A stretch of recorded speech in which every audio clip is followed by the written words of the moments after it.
Hey guys, in the last video we replaced an oil seal on this old Honda HR214. In this video we're going to address another issue, this one pertaining to the mower's wheels. Many consider these early Hondas to be some of the best mowers ever made, and the fact that there are still so many in working order is proof of that. It seems no expense was spared in manufacturing these. Case in point, actual wheel bearings. These ones clearly need replacing.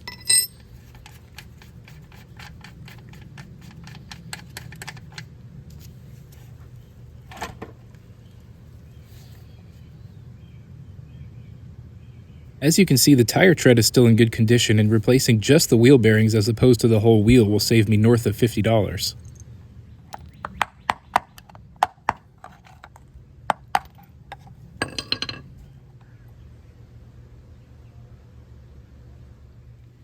This might be overkill, but a little grease goes a long way in helping to protect against the elements and to keep the bearings in place.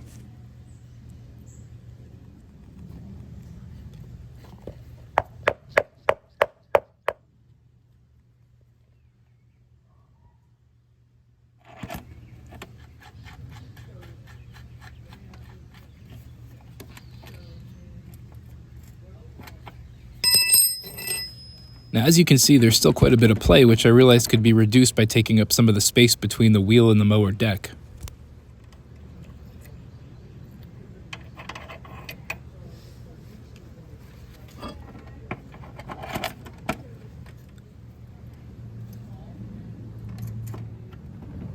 These thick beveled washers seem to do the trick on one side, but prove too large for the other.